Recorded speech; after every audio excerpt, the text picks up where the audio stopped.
बीच CM Yogi Adityanath क्या कुछ कह रहे, सुनते हैं। आदरणीय राष्ट्रपति जी का सानिध्य प्राप्त हो रहा है। आप सभी आध्यात्मिक विभूतियों का सानिध्य यहां प्राप्त हो रहा है। मैं इस अवसर पर आदरणीय राष्ट्रपति जी का, पूजनीय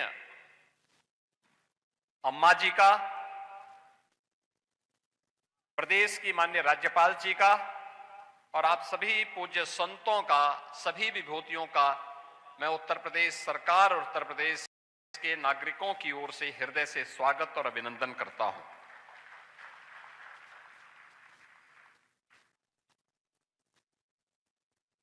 अब अयोध्या के बारे में ये बातें हम कह सकते हैं जिसके बारे में प्रभु ने स्वयं अपनी वाणी से कहा था कि अवधपुरी सम प्रिय नहीं सोवो, या प्रसंग जानहु को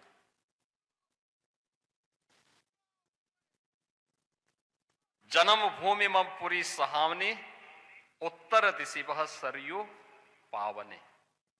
आप सोचो, इस सरयू मैया तभी से इस पवित्र अयोध्या धाम को पवित्र करते हुए अपने निर्मल जल से इस पूरे क्षेत्र को आलोकित करती है। और आज सचमुच आदरणीय प्रधानमंत्री जी के यशस्वी मार्गदर्शन और नेतृत्व में श्री राम जन्मभूमि मंदिर निर्माण के लिए भूमि पूजन का कार्यक्रम हो, श्री रामलला के प्राण प्रतिष्ठा का कार्यक्रम रहा हो, श्री राम जन्मभूमि में राम दरबार के विग्रह की, पवित्र विग्रह की स्थापना का कार्यक्रम रहा हो, या फिर श्री राम जन्मभूमि में मंदिर निर्माण के कार्य के पूर्ण होने के उपलक्ष्य में ध्वजा आरोहण के कार्यक्रम और आज परिपूर्ण होने के उपलक्ष्य में श्री राम मंदिर में श्री राम यंत्र की स्थापना का एक कार्यक्रम हर सनातन धर्मावलंबी को और हर सच्चे भारतीय को यह आनंद से विभोर कर देता है। यही तो भारत की आस्था है, जिस आस्था को पहले अंधविश्वास कह करके अपमानित किया गया था। या अपमानित करने वाले वही लोग हैं जो उत्तर प्रदेश या देश की सत्ता में रहते थे। अपनी सत्ता को बचाने के लिए वे नोएडा नहीं जाते थे। वह उनके लिए अंधविश्वास और रूढ़िवादी नहीं था। लेकिन राम मंदिर की बात करना, काशी में काशी विश्वनाथ धाम के निर्माण की बात करना और कृष्ण कन्हैया के मथुरा वृंदावन की बात करना उनके लिए अंधविश्वास का पर्याय था। लेकिन आज हम सब गौरव की अनुभूति कर सकते हैं जो दुनिया में कहीं नहीं हुआ। 500 वर्षों के बाद जो आस्था 500 वर्षों तक निरंतर बनी रही, तमाम विप्लव को झेलती रही, संघर्षों पर संघर्ष का मुकाबला करती रही, लेकिन वह आस्था कभी रुकी नहीं, कभी डिगी नहीं, कभी झुकी नहीं। वह संघर्ष, वह सत्ता किसी की भी रही हो, वह सत्ता के खिलाफ वह संघर्ष जो इस आस्था को अपमानित करती थी, उसके खिलाफ इस संघर्ष निरंतर जारी रहा। और अंततः वह दिन आ रहा है जब अयोध्या, आज का ये अयोध्या इस रूप में हम सबके सामने है। अयोध्या में राम मंदिर के निर्माण के बारे में जो बात यहां पर अभी पूज्य गोविंद देवगिरी जी महाराज ने कहा, ये केवल राम जन्मभूमि पर प्रभु श्री राम का भव्य मंदिर ही नहीं है, ये भारत के राष्ट्र मंदिर का एक प्रतीक बन गया है और राम राज्य की आधारशिला भी है।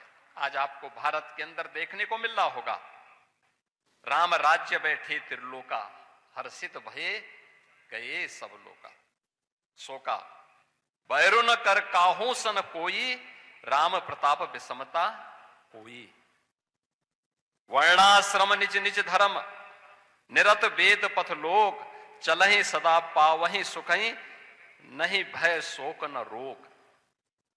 बहनों और भाइयों, दुनिया में वर्तमान में तमाम युद्ध चल रहे हैं, अव्यवस्था है, आर्थिक अराजकता है, भय है, दहशत है, और हम भारत में अयोध्या धाम में भय मुक्त होकर के हजारों की संख्या में राष्ट्रपति जी के अभिवादन के लिए श्री राम यंत्र की स्थापना के इस कार्यक्रम में सहभागी बनकर के राम राज्य की अनुभूति का एहसास कर रहे हैं।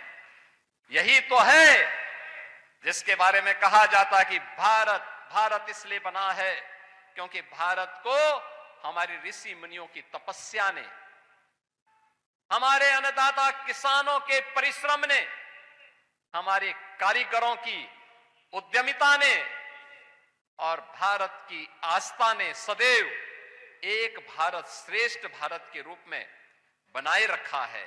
और आज श्री राम जन्मभूमि की यज्ञ की पूर्णाहुति के कार्यक्रम के साथ जुड़ करके न केवल आप, न केवल हम, न केवल उत्तर प्रदेश वासी, बल्कि देश और दुनिया में जहां कहीं भी सनातन धर्मावलंबी है, उन सब के मन में आनंद की अत्यंत अनुभूति हो रही होगी। हर व्यक्ति इच्छुक है, क्योंकि हम लोग तो यहाँ की व्यवस्था के साथ, ट्रस्ट के साथ और यहाँ के प्रशासन के साथ जब बराबर संवाद बनाते हैं, पूछते हैं, निरंतर व्यवस्था के बारे में पूछते हैं। आपने देखा होगा उत्तर प्रदेश के अंदर गत वर्ष 2025 में 156 करोड़ श्रद्धालु और पर्यटक उत्तर प्रदेश के आध्यात्मिक और धार्मिक स्थलों की यात्रा करने के लिए आया है। 156 करोड़, दुनिया के अंदर 156 करोड़ श्रद्धालु, दुनिया के अंदर इतनी आबादी किसी देश के पास नहीं है जितने हमारे यहाँ उत्तर प्रदेश में श्री राम जन्मभूमि में, काशी विश्वनाथ धाम में, प्रयागराज महाकुंभ में, मथुरा वृंदावन में दर्शन करने के लिए लोग आए हैं। बहनों और भाइयों, ये नया भारत है और ये बदलता हुआ भारत भी है। अब वर्तमान पीढ़ी जिसके बारे में लोग कहते थे कि ये दिग्भ्रमित है, लेकिन वो दिग्भ्रमित नहीं है, वो सही दिशा में जा रहा है। नया वर्ष मनाता है तो मंदिरों में जाता है, किसी ऐसे टूरिस्ट डेस्टिनेशन में नहीं जाता जहां पर सनातनता के विरोध में कोई कार्य हो रहा हो। आज वो जाता है तो मंदिरों में जाता है, परिवार के साथ जाता है, और यही उसके संस्कार हैं।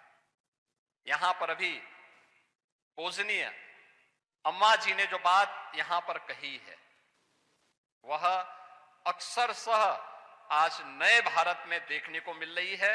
मैं इस अवसर पर आदरणीय राष्ट्रपति जी का, पूजनीय माता जी का, आदरणीय राज्यपाल महोदय का और आदरणीय भैया जी का, आप सभी पूज्य संतों का, सभी राम भक्तों का और राम मंदिर निर्माण के इस यज्ञ में जिन भी कारीगरों ने, जिन भी श्रमिकों ने अपना अपना योगदान किया है, उन सब का मैं एक बार फिर से हृदय से अभिनंदन करता हूं। उन सब को मैं हृदय से कोटि कोटि नमन करता हूं। इस पूरे आंदोलन के दौरान जिन पूज्य संतों